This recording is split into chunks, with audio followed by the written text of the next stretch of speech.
Hello, and welcome to another edition of Mosaic, an African American perspective. I'm your host, Ohene Gyapong. For the last 12 years, Art Holmes has served as the head of Montgomery County's Department of Transportation. He recently announced his retirement and is here today to join us as we discuss his storied career and formative influencers and events that helped shape his path. Hello, sir. Welcome to the program. Thank you very much for having me. So, you retired from the Army as a commanding general for the Army's Tank Automotive Command. You also held positions as the president and CEO of Automated Services Group and vice president of Logistics Applications. How did your experiences help you with your role in the Department of Transportation? Well, I think management and the principles of management are the same no matter what you're doing.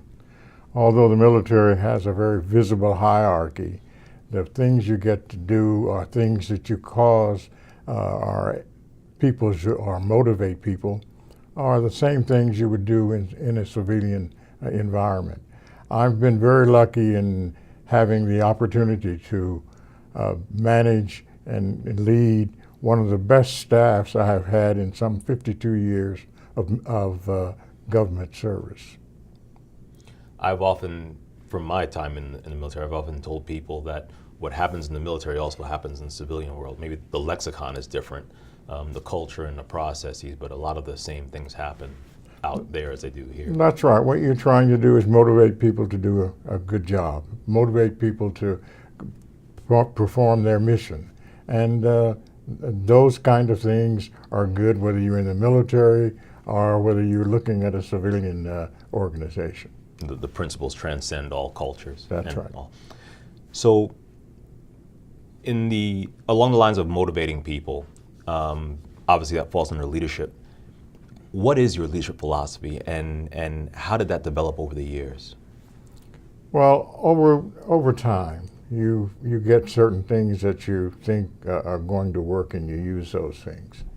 With me, it is that if you give an individual a responsibility, give him directions on how to carry out the mission as you see it, and let him work, then things go pretty well. If you're going to micromanage him, then he'll let you make those decisions. But what you want to do is motivate him. I don't know of any person that I've ever met who gets up in the morning and says, I want to fail. So if you say to this individual, this is your mission, and give him some instructions, then he'll go about that job, I think. If he does not do that job, you've got to ask yourself some questions. One, did I give him right directions? Did I motivate him? Did I do the proper follow-up? Those are the kind of things that I think make good management. That follows along Sun Tzu's teaching. You know, when your people come up short for the first time, you have to ask yourself, look inward and ask yourself, how did you set them up for success, and what more could you do? That's right. When someone says do a job, did they give you directions to do that job? Did they give you the resources to do that job? And if you can say yes to that, then you have to go back and kind of recalibrate. Your parents, but especially your mother, Grace, seem to have an extremely significant influence on your life. In what ways did they shape you, and how did they guide you along the years? Well, my sister and I, the family, were very lucky. My mom and dad were married for 65 years. And getting to myself, there was never a time in my growing up that I didn't know that I was supposed to go to college. Education was the big factor in my family. And also a can-do attitude. One of the things that my mom would always say, and I could talk to her about anything, was if you want to do it, you can do it. So I had a very loving family, a family that said to me that you can be successful, but it's on you to be successful.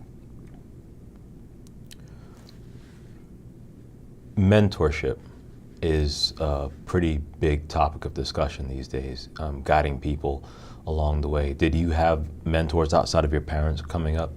Oh, I had a number of mentors. I've been blessed in that way. I think if I were to go back and look at a point in time, I would say there was a Brigadier General Tony Daskovich, who told me one of the most important things in leadership and management is follow-up. That may seem like a very trite thing, but if you tell someone to do something, you've got to follow it up to make sure they do it. But you're not overbearing with them, but you do need to know to be able to make corrections to them as far as your instructions, what have you. But I would say that Tony Daskovich was the mentor that had the most influence with me. Where did you encounter him? In Korea. I was a young lieutenant colonel in Korea working for him in 8th Army. So how do you strike the balance between follow-up and not tipping over into micromanaging? Well, when you give somebody a mission, you don't just turn your back and walk away. You must look and see what kind of progress they're having. And that doesn't mean that you're in there on a daily basis telling them what to do. It's that you're watching the progress that's being made. You're looking at how they're doing things. And your job is to help them if you find out they're faltering. And as I said before, when faltering, why are they faltering? Did you give them the right direction? And that's not then being into everything they do. That is, I think, essential. Follow up to whatever you're telling them to do.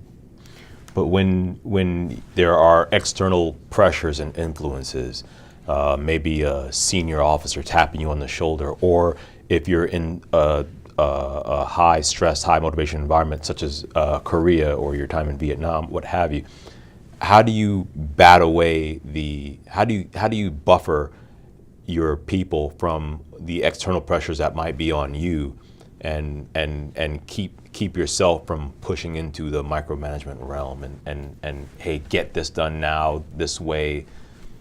Well, what I tried to do is the job was given to me. That's my mission to do. My mission, and then it follows on down to subordinates.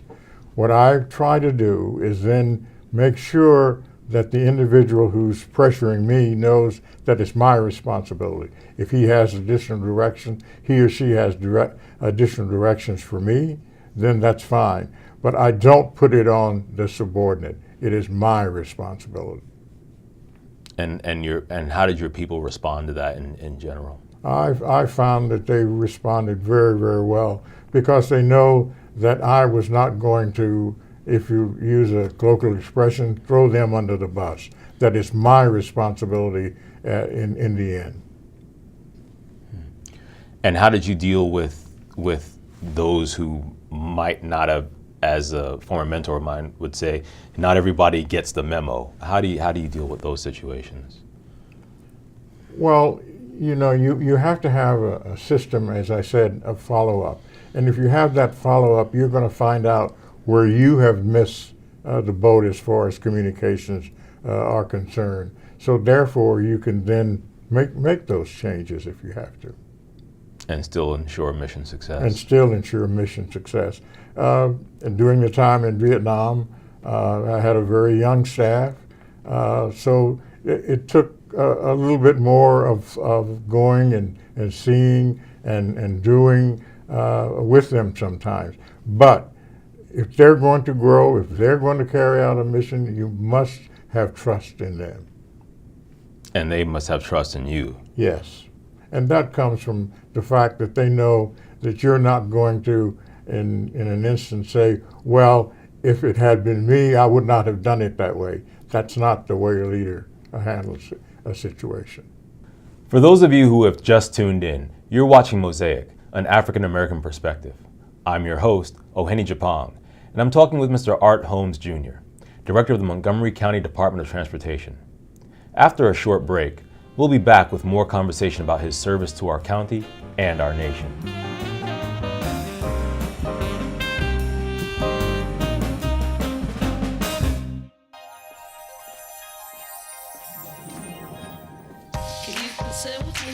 Imagine what you'd see if every child had a book to read. 'Cause every kid across the nation deserves a book to read, and we can make it happen right now. No, I don't know what you've been told, but kids with books learn so much more. So the mission is for us to get a book to each and every child. So let's join hands, book people unite, unearth hidden passion. Come on, we'll have a good time. Seeds of inspiration to motivate some magic. To change the writing on the wall, writing on the wall. One book can make a difference. One book can inspire a child. One book can be the first kind of thing that helps to change a life. People unite. Read to a child today and spark a lifetime of ambition.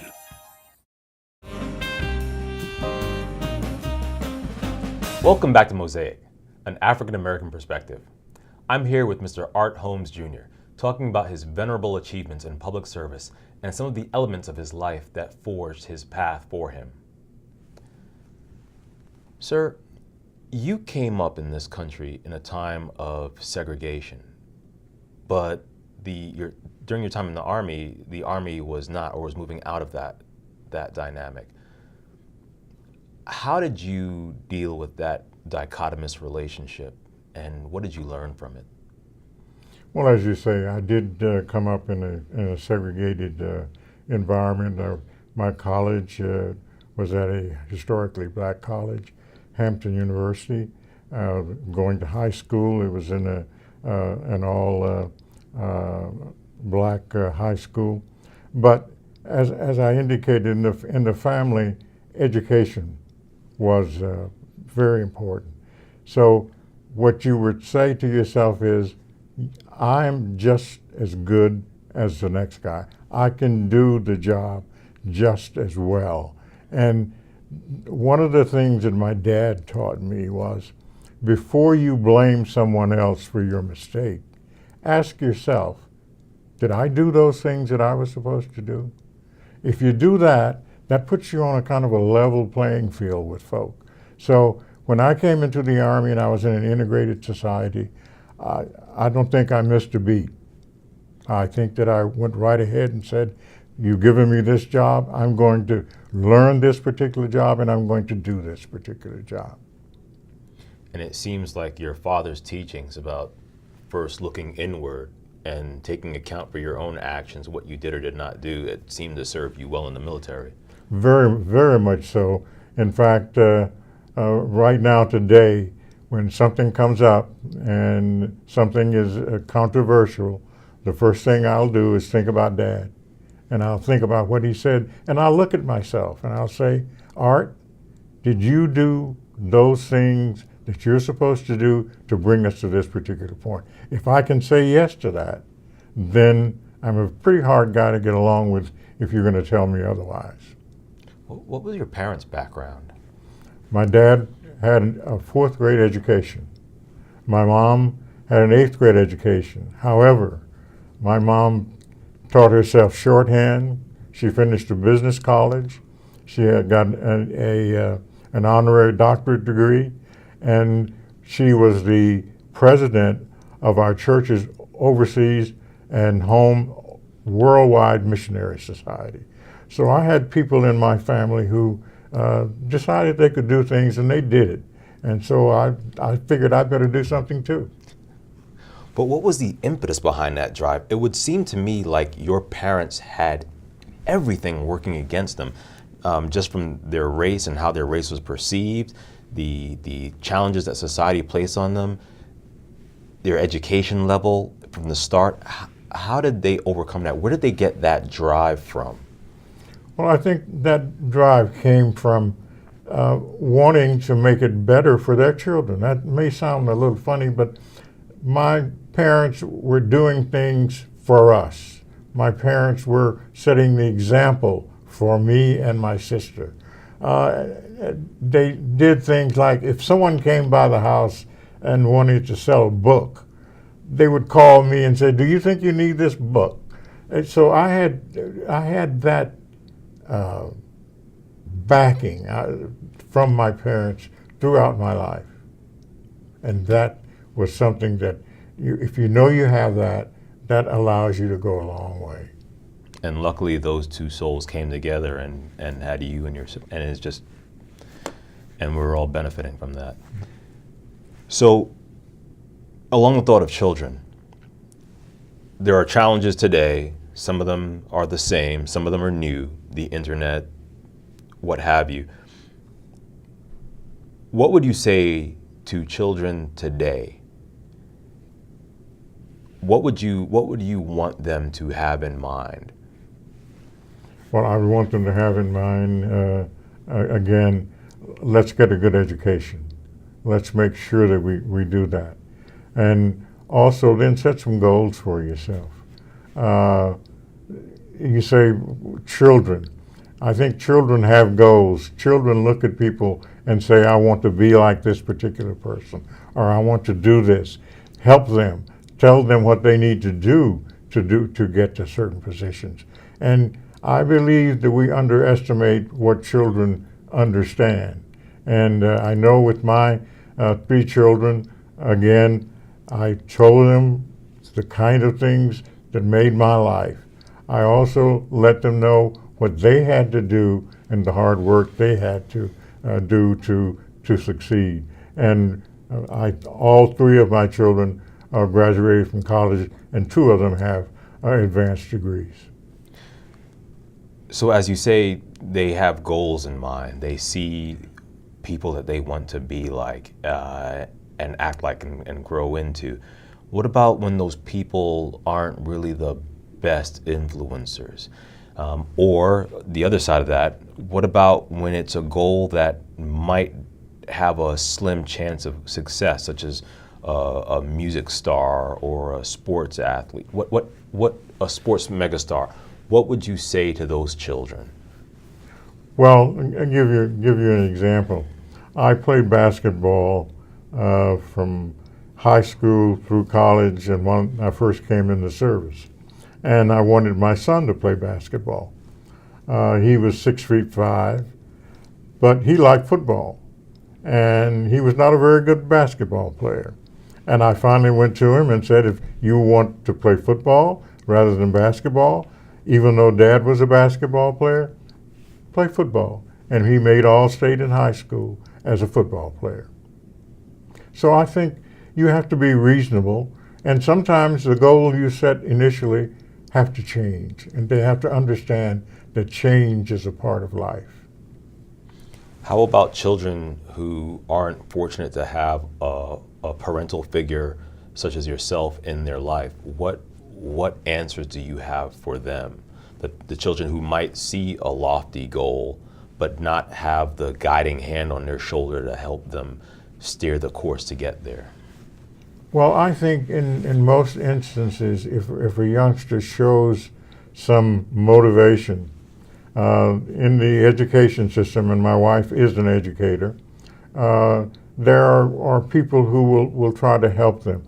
I know in my particular instance, if I see a youngster who is really trying to do something, if I see a youngster who is motivated toward something, I will try to help them. Now, you've got to understand, and I will tell and have told individuals, everybody's not going to be an NBA basketball star.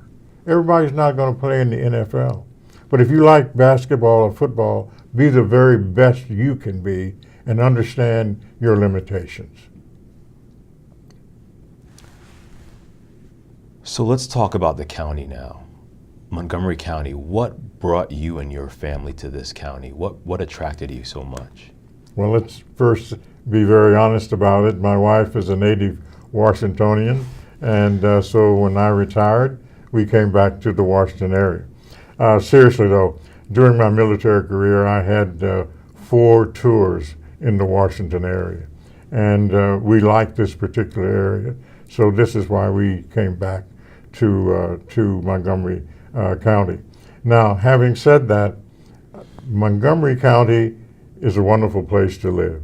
Montgomery County has assets that you don't find in most places. And I'm just happy to have been a part of one business effort when I first came out, the private business, then in the planning with the planning board, and then coming to county government. So I feel that after coming out of the service and not having an opportunity to work in a community, this gave me that opportunity, and hopefully I've made some small contribution to the goodness of Montgomery County. Indeed you have, sir. What will you miss most about serving with the county? A trite statement, but I'll miss the people, particularly the great staff that's part of the Department of Transportation. As I said earlier, that staff is as good as any staff that I've had in my 52 years of public service. And having to leave those individuals, those men and women, is going to be hard. I'm going to miss them because I know that if I asked them to do something, they did it. They did it to the best of their ability. And we were a family. That's what I looked at the Department of Transportation as, a family. And that's going to be missed. I can't say anything else. That's quite the honor you've given your staff, considering your leadership experience. What sets them apart? A spirit of cooperation, a spirit of, I want to be the best. We want MCDOT to do the right thing. We want MCDOT to be in the cutting edge. And those are the kind of things that permeated this particular organization, from the division chiefs on down. I've just gotten through talking with a couple of staff folk, and they like being in DOT, and they liked the work that they were doing, and they tried to do the very best job they could. What were some of the biggest challenges you and your staff overcame in DOT? Well, I think as most of the government did, we had to overcome the downturn in the economy. But you couldn't hire folk. You could only procure certain things because we were trying to save money.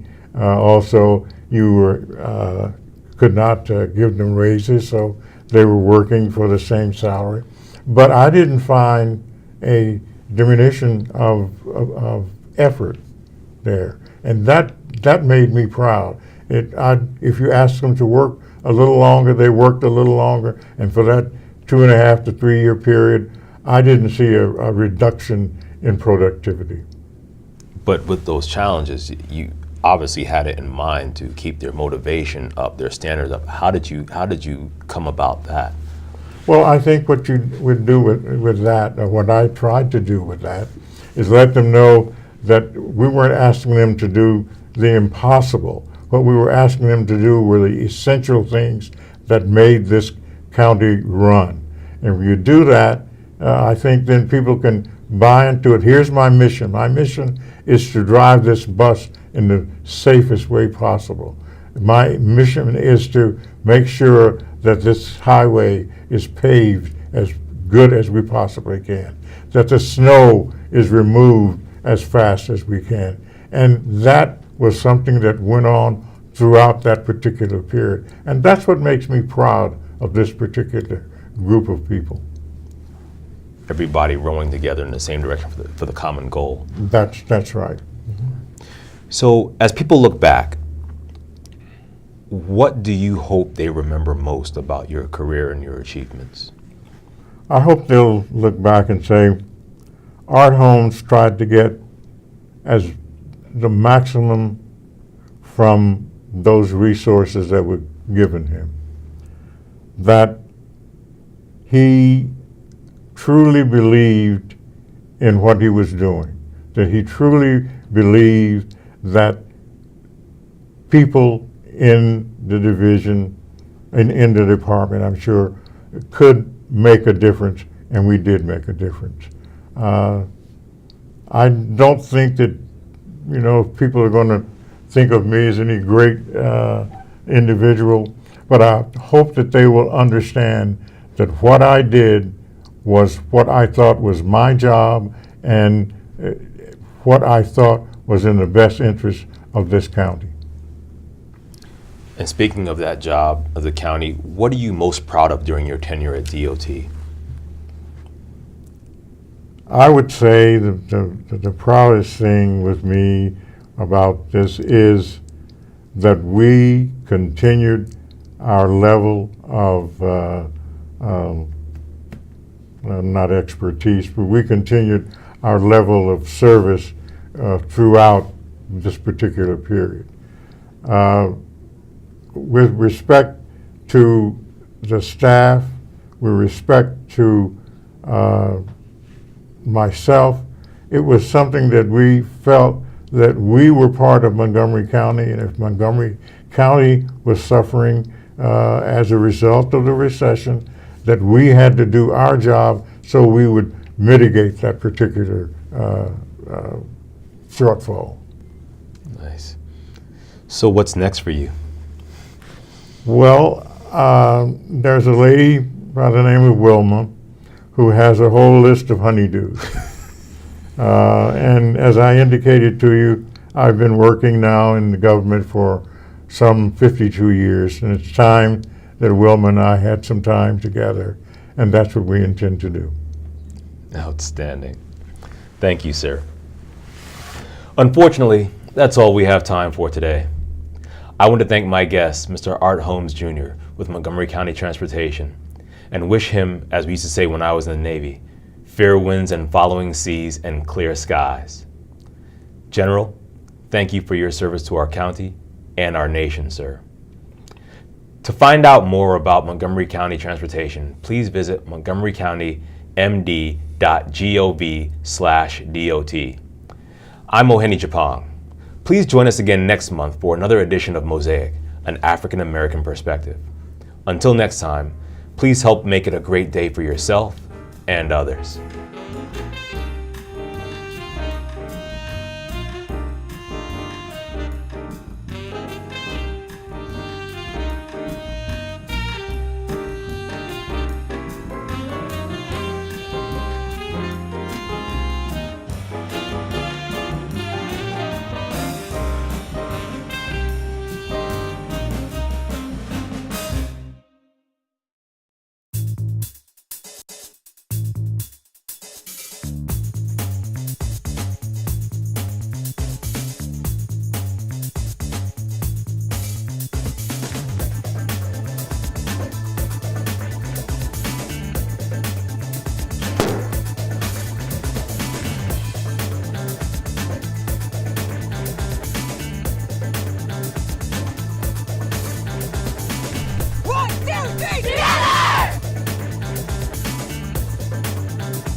I come from a big family. I'm the oldest of 6.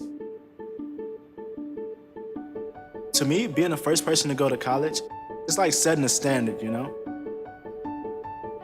My little brother is 8 years old now. I challenge his curiosity. I challenge him to dream. I have to paint a picture for him that he can look up to and live up to and possibly be better than. My name is Jaquez, and I am your dividend.